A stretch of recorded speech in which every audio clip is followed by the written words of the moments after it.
Quinta-feira da terceira semana da Páscoa. Eu sou o Padre Pedro Paulo e estamos começando mais um programa, a Bíblia no Mundo de hoje. Nesta terceira semana da Páscoa, queremos, e como fazemos todas as quintas-feiras, retornar à mais primitiva consciência da Igreja, não por ser primitiva, mas por ser primeva, origem protológica, por isso também chamada dos padres da Igreja. A teologia de homens geniais e santos, que vai amadurecer o infinito caminho da tradição. Como a Igreja lê, celebra, explica, vive e comunica o mistério pascal de Cristo no âmbito da Santíssima Trindade. Portanto, sobre a Páscoa são muitos textos. Se nós temos o feliz hábito de celebrarmos o ofício divino todos os dias, nas suas orações que marcam os horários do dia, nós encontraremos lá, dentre os ofícios, o da manhã, chamado Laudes, depois das horas médias, como hora sexta, meio-dia, e por fim, a hora da tarde, a hora de vésperas, concluindo com as completas, as orações da noite. Os que já começaram a fazer isso vivem num grande sabor e prazer espiritual. Trago deste ambiente exatamente o texto do terceiro domingo da Páscoa. É a celebração da Eucaristia. Um texto do segundo século, São Justino, em torno de 120, apologia a favor dos cristãos.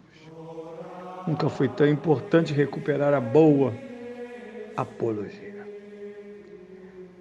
A ninguém é permitido participar da Eucaristia, a não ser aquele que, admitindo como verdadeiros os nossos ensinamentos e tendo sido purificado pelo batismo, para a remissão dos pecados e a regeneração,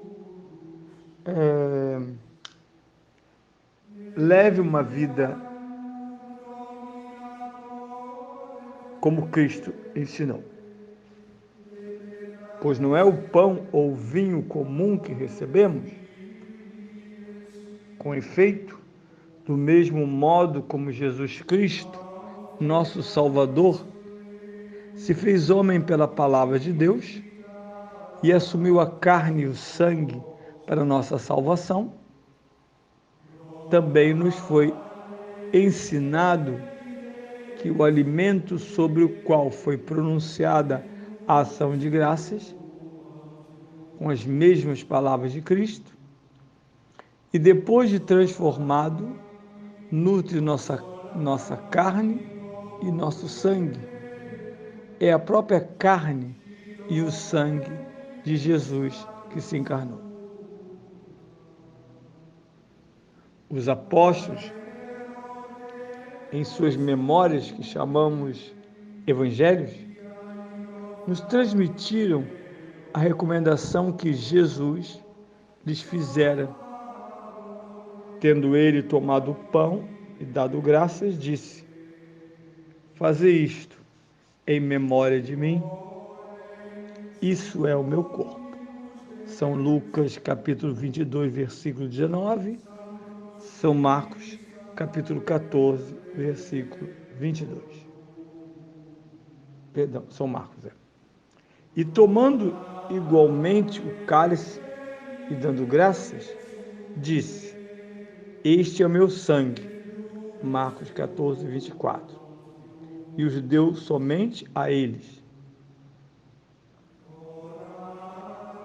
Desde então, nunca mais deixamos de recordar estas coisas entre nós. Com o que possuímos, socorremos a todos os necessitados e estamos sempre unidos uns aos outros. E por todas as coisas com que nos alimentamos, bendizemos o Criador do Universo por seu Filho Jesus Cristo e pelo Espírito Santo. No chamado Dia do Sol, reúnem-se em um mesmo lugar todos os que moram nas cidades e nos campos. Leem-se as memórias dos apóstolos ou os escritos dos profetas, na medida em que o tempo permite. Transmitida a leitura, aquele que preside toma a palavra para aconselhar e exortar os presentes à imitação de tão sublimes ensinamentos. Depois, levantamo-nos todos juntos e elevamos as nossas preces, como já dissemos acima, ao acabarmos de rezar, apresentam-se pão, vinho e água. Então o que preside eleva ao céu, com todo o seu fervor, preces e ações de graças, e o povo aclama. Amém. Em seguida, faz-se entre os presentes a distribuição e a partilha dos alimentos que foram eucaristizados, que são também enviados aos ausentes por meio dos diáconos. Os que possuem muitos bens dão livremente o que lhes agrada. O que se recolhe é colocado à disposição do que preside. Esse socorre os órfãos, as viúvas e os que, por doença ou qualquer outro motivo, se acham em dificuldade. Bem como os prisioneiros e os hóspedes que chegam de viagem. Numa palavra, ele assume o encargo de todos os necessitados. Reunimos-nos todos no dia do sol, não só porque foi o primeiro dia em que Deus, transformando as trevas em matéria, criou o mundo, mas também porque neste mesmo dia, Jesus Cristo, nosso Salvador, ressuscitou dos mortos. Crucificaram-no na véspera do dia de Saturno. E no dia seguinte a este, ou seja, no dia do sol, aparecendo aos seus apóstolos e discípulos, ensinou-lhes tudo o que também nós vos propusemos como digno de consideração. Essas são as palavras que têm um duplo sentido da parte de São Justino. O primeiro, ele faz uma descrição dos elementos fundamentais que em todas as mudanças rituais, nós chamamos a missa, aquilo que abriga um sacramento, e na verdade o sacramento, que é o sacramento da Eucaristia. Mas também chamamos